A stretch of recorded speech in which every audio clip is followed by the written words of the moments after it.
Hello everyone, I am your host. Welcome to my YouTube channel. In our channel, we are making videos around making money online and sharing live stock market updates. If you want to stay updated regarding stock market, please do hit the red subscribe button down below and turn on the bell notification so you don't miss any of my videos, and most importantly subscribe to the channel so I can keep making more helpful content for you guys. Thanks. Chapter 2.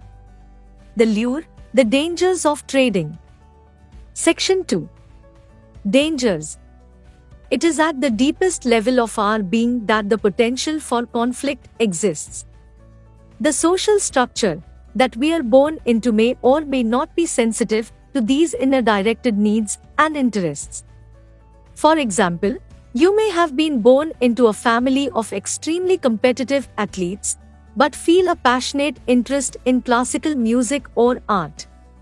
You may even have natural athletic ability, but no real interest in participating in athletic events. Is there any potential for conflict here? In a typical family, most members would put a great deal of pressure on you to follow in the footsteps of your brothers, sisters, or parents. They do everything possible to teach you their ways and how to get the most out of your athletic ability. They discourage you from seriously pursuing any other interests. You go along with what they want because you don't want to be ostracized, but at the same time, doing what they want you to do just doesn't feel right, although everything you have learned and been taught argues in favor of becoming an athlete. The problem is, it doesn't feel like who you are. The conflicts that result from what we are taught about who we're supposed to be and the feeling that resonates at the deepest levels of our being is not at all uncommon. I would say that many, if not most people, grow up in a family and cultural environment that gives little, if any, objective, non-judgmental support to the unique ways in which we feel compelled to express ourselves. This lack of support is not simply an absence of encouragement.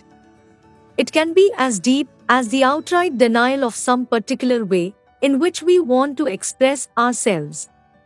For example, let's look at a common situation.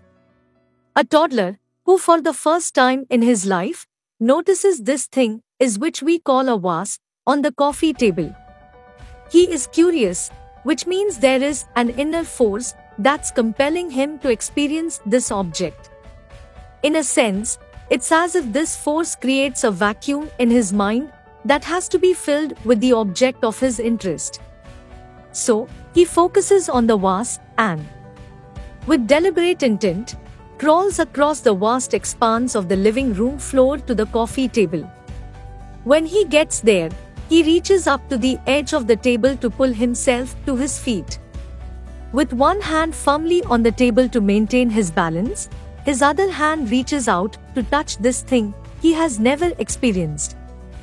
Just at that moment, he hears a scream from across the room, "No! Don't touch that!" Startled, the child falls back on his butt and begins to cry. Obviously, this is a very common occurrence and one that is completely unavoidable. Children have absolutely no concept of how they can injure themselves or how valuable something like a vase can be. In fact, learning what is safe and what isn't and the value of things are important lessons the child must learn. However, there are some extremely important psychological dynamics at work here that have a direct effect on our ability to create the kind of discipline and focus necessary to trade effectively later in life. What happens when we are denied the opportunity to express ourselves in the way we want to, or we are forced to express ourselves in a way that doesn't correspond with the natural selection process? The experience creates an upset. Being lipset implies an fireball acne. But what exactly is out of balance? For something to be out of balance, there has to be something heats in balance or in equal proportion in the first place. That something is the relative degree of correspondence that exists between our inner mental environment and the exterior environment where we experience our lives. In other words, our needs and desires are generated in our mental environment, and they are fulfilled in the exterior environment. If these two environments are in correspondence with one another, we are in a state of inner balance and we feel a sense of satisfaction or happiness. If these environments are not in correspondence, we experience dissatisfaction, anger, and frustration, or what is commonly referred to as emotional pain. Now, why would not getting what we want or being denied the freedom to express ourselves in some particular way cause us to experience emotional pain? My personal theory is that needs and desires create mental vacuums. The universe in which we live has a natural tendency to not tolerate a vacuum and moves to fill it whenever one exists. The philosopher Spinoza observed centuries ago that nature abhors a vacuum. Suck the air out of a bottle, and your tongue and lips will stick to the mouth of the bottle, because you have created an imbalance, a vacuum, which now must be filled. What are the dynamics behind the expression? Necessity is the mother of all invention. The recognition that a need creates a mental vacuum that the universe will fill with inspiring thoughts. If your mind is receptive, the thoughts, in turn, can inspire movement and expression that result in the fulfillment of that need. In this respect, I think our mental environment works like the universe at large.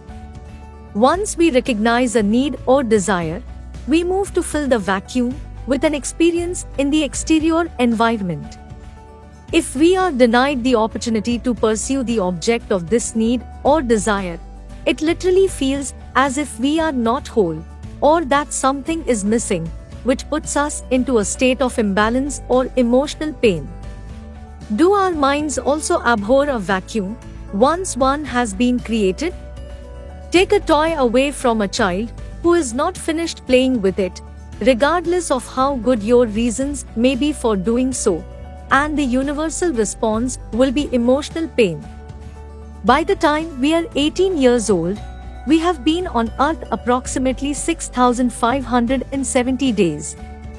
On average, how many times per day does the typical child hear statements like, "No, no, you can't do that. You can't do it that way. You have to do it this way. Not now. Let me think about it. I will let you know. It can't be done. What makes you think you can do it? You have to do it. You have no choice." These are just a few of the relatively nice ways in which all of us are denied individual expression as we grow up. Even if we only heard such statements once or twice a day, that still adds up to several thousand denials by the time we reach adulthood. I call these lands of experiences denied impulses to learn impulses that are based on an inner need, originating from the deeper part of our identity, from the natural selection process. What happens to all of these impulses that have been denied and left unfulfilled? Do they just go away? They can, if they are reconciled in some way, if we do something, or someone else does something, to put our mental environment back into balance. What can put our mental environment back into balance? There are a number of techniques.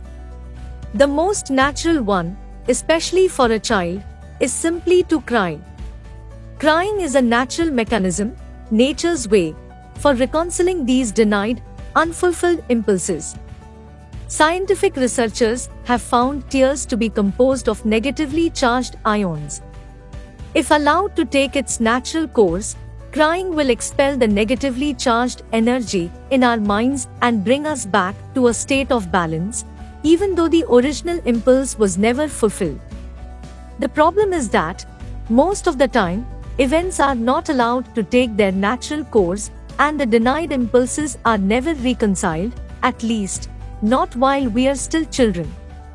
There are many reasons why adults don't like it when their children, especially boys, cry and do everything they can to discourage this behavior. There are just as many reasons why adults will not bother to explain to children why they are being forced to do something they don't want to do. Even if adults do try, there are no assurances that they will be effective enough to reconcile the imbalance. What happens if these impulses aren't reconciled? They accumulate and usually end up manifesting themselves in any number of addictive and compulsive behavior patterns. A very loose rule of thumb is, whatever we believe we were deprived of as children can easily become addictions in adulthood. For example, many people are addicted to attention. I am referring to people who will do most anything to draw attention to themselves. The most common reason for this is that they believe they either didn't get enough attention when they were young or didn't get it when it was important to them. In any case, the deprivation becomes unresolved emotional energy that compels them to behave in ways that will satisfy the addiction. What's important for us to understand about these unreconciled, denied impulses that exist in all of us is how they affect our ability to stay focused and take a disciplined, consistent approach to our trading. Thank you, friends. I will meet you again in another interesting video. Bye.